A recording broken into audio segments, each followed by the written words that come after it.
सारा लहू बदन का जमी को पिला दिया। हम पर वतन का कर्ज था हमने चुका दिया। जी हाँ दोस्तों, आज हम बात कर रहे हैं देश के 7वें प्रधानमंत्री श्री राजीव गांधी जी की। दोस्तों, स्क्रीन पर आपको जो ये नेशनलाइज बैंक का सर्टिफिकेट दिख रहा है, जिसमें राजीव गांधी ने अपनी आंखें दान करने का फैसला किया है, लेकिन किस्मत को कुछ और ही मंजूर था। उन्हें क्या पता था कि उनकी आंखें तो क्या, उनका कोई भी शरीर का हिस्सा कभी किसी के काम नहीं आ पाएगा। भारत माँ का ये लाल अपना लहू अपनी मातृभूमि को इस कदर पिला गया। आज मैं पूर्व प्रधानमंत्री राजीव गांधी जी के उस घर में जा रहा हूँ, जिसमें उन्होंने अपने जीवन खंड काल का एक बहुत बड़ा समय व्यतीत किया, या यूँ कहें कि अपने जीवन का सबसे अधिक समय यहीं व्यतीत किया। उनकी मां इंदिरा गांधी भी अपने प्रधानमंत्री के कार्यकाल में यहीं पर रही थी। आज मैं आपको वो वस्तुएं दिखाने जा रहा हूं जो राजीव गांधी जी ने अपने बचपन से लेकर और अपने जीवन के अंतिम दिन तक इस्तेमाल की। चलिए शुरुआत करते हैं इस कमरे से। इस कमरे में राजीव गांधी जी ने अपने शासनकाल में जितने भी निर्णय लिए हैं, उन सारे लेटरों को फ्रेम में लगाकर यहाँ पर रखा गया है। ऊपर की तरफ जो ये फोटोएं लगी हुई हैं, ये उनके समय से ही यहाँ पर रखी गई थी। राजीव गांधी जी को पायलट बनने का बड़ा शौक़ था, जिस कारण उन्होंने पायलट की डिग्री ली। और ये टोपी और जो ये कपड़े यहाँ पर हैं, जो बैच हैं, ये सारे उनके अपने ही हैं, जो कि आज भी यहाँ पर सुरक्षित रखे हुए हैं। उनकी मृत्यु के समय राहुल गांधी की उम्र का पता आप इस फ़ोटो से लगा सकते हैं। पायलट की डिग्री प्राप्त करने के बाद उन्हें जो लाइसेंस मिला था वो कुछ इस तरह से था, वो भी यहाँ पर सुरक्षित रखा हुआ है। यहाँ पर राजीव गांधी जी के उनके बचपन से लेकर और जवानी तक के जो औजार उन्होंने इस्तेमाल किए, जो उन्होंने वस्तुएं इस्तेमाल की, चाहे खेल में हो या फिर किसी और चीज़ में हो, वो सारी चीज़ें यहाँ पर संभाल कर रखी हुई है। सामान्य एवं दैनिक जीवन में प्रयोग होने वाली ये वस्तुएं आज भी हर किसी के पास मिल जाती हैं। राजीव गांधी जी की सोनिया गांधी जी से जब शादी हुई थी, तो उस समय की सारी तस्वीरें यहाँ पर लगी हुई हैं। वैदिक रीति रिवाज के साथ उनकी शादी को यहाँ पर पूर्ण रूप से दर्शाया गया है। दोस्तों, यहाँ पर खादी का कुर्ता, अंग वस्त्र और चप्पलें रखी हुई हैं। इन्हें राजीव गांधी जी अक्सर पहना करते थे। इन्हीं वस्त्रों को पहनकर वो अपनी सभाओं में जाते थे, भाषण देते थे और लोगों से मिलते थे। आज भी ये वस्त्र यहाँ पर बिल्कुल संभाल कर रखे हुए हैं।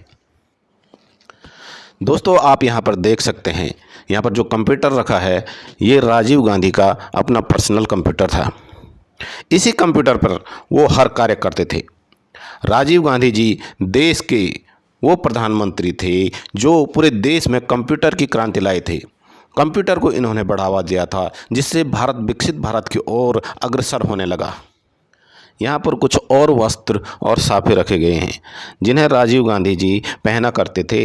वो सुरक्षित यहाँ पर फ्रेम के अंदर लगाए गए हैं।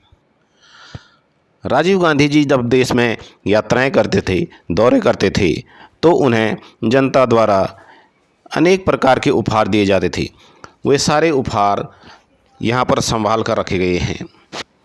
भारत के पूर्व प्रधानमंत्री राजीव गांधी जी का जन्म 20 अगस्त 1944 को मुंबई में हुआ था। आधुनिक भारत के अग्रणी नेताओं में शुमार राजीव गांधी अब हमारे बीच नहीं हैं, लेकिन उनका विजन हम सबको अभी भी प्रेरणा देता है।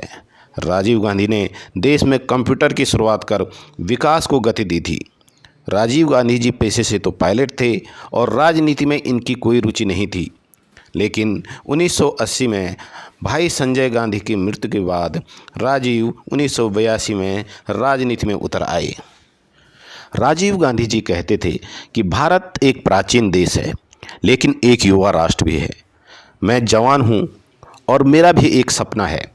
मेरा सपना है भारत को मजबूत, स्वतंत्र, आत्मनिर्भर और दुनिया के सभी देशों में प्रथम रैंक में लाना और मानव जाति की सेवा करना है। वो कहते थे कि हर व्यक्ति को इतिहास से सबक लेना चाहिए। हमें यह समझना चाहिए कि जहाँ कहीं भी आंतरिक झगड़े और देश में आपसी संघर्ष हुआ है, वह देश निश्चित रूप से कमज़ोर ही हुआ है। उनका मानना था कि शिक्षा को हमारे समाज में बराबरी का स्थान दिया जाना चाहिए।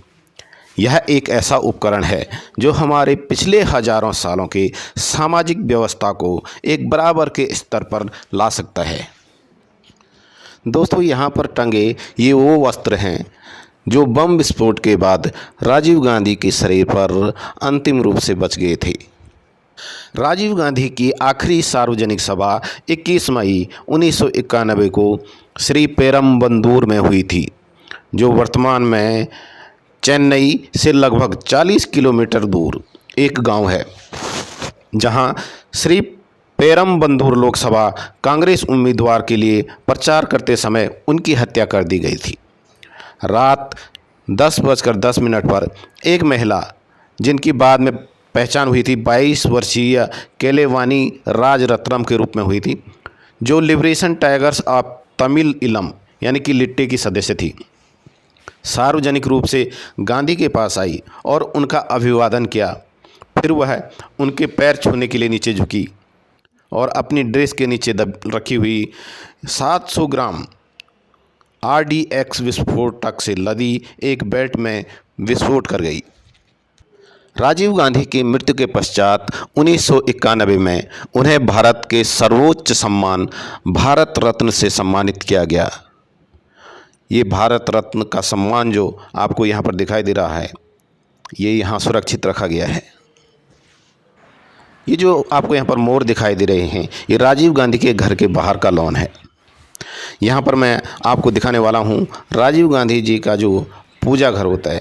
इनके घर के अंदर एक कोने पर एक छोटा सा मंदिर या पूजा घर आप से मान सकते हैं, ये बना हुआ है, जो आज भी एक कांच के शीशे के अंदर वैसे ही सुरक्षित रखा गया है। यहाँ पर ये बेडरूम है। यहाँ पर अक्सर राजीव गांधी जी आराम किया करते थे। इस कमरे को भी पूरी तरह से कांच के अंदर सुरक्षित रखा गया है। चलिए मैं अब आपको ले चलता हूँ ड्राइंग रूम के अंदर। अंदर तो नहीं जा सकते, लेकिन पूरे से शीशे से ढका हुआ है, लेकिन आप यहीं से देख सकते हैं। शीशे से अंदर पूरा साफ साफ दिखता है इसमें। ये एक जो ये सोफ़े लगे हुए हैं, ये कुर्सियाँ लगी हुई हैं। आज ये हर घर में, लगभग हर मध्यम वर्गीय परिवार के घरों में ये सेट लगे होते हैं। उस समय के हिसाब से शायद ये ज़्यादा लग्जरी रहे होंगे, लेकिन आज ये सामान्य से दिखने वाला घर दिखाई देता है। यहीं बैठकर सारे देसी या विदेशी मेहमानों का स्वागत, खातिरदारी एवं वार्ता की जाती होगी। यहाँ की इन दीवारों ने न जाने इतिहास के कैसे कैसे दौर देखे होंगे, कैसे कैसे फैसले देखे होंगे, ये हम समझ सकते हैं। इस घर ने इतिहास का एक स्वर्णिम युग भी देखा है, तो एक क्रूर काल भी यहीं देखा गया है। तो चलिए अब मैं आपको इस घर का डाइनिंग रूम यानी कि भोजन कक्ष दिखाने जा रहा हूँ। यहाँ पर आपको जो ये भोजन कक्ष दिखाई दे रहा है, ये इंदिरा गांधी के समय से है। इंदिरा गांधी भी यहीं भोजन किया करती थी, चाहे वो मेहमानों के साथ हो या परिवार के साथ हो या अपने पोते पोतियों के साथ।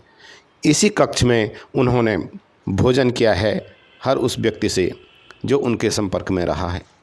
राजीव गांधी का भी अधिकतम समय यहीं गुजरा है। ये घर आज इतिहास तो बन चुका है, लेकिन कभी खुशी कभी गम का नाता हमेशा बना रहा है। दोस्तों, अगर आप यहाँ तक वीडियो देख ही चुके हैं तो इस चैनल को सब्सक्राइब ज़रूर कीजिएगा और वीडियो को भी लाइक ज़रूर कीजिएगा। धन्यवाद, नमस्कार।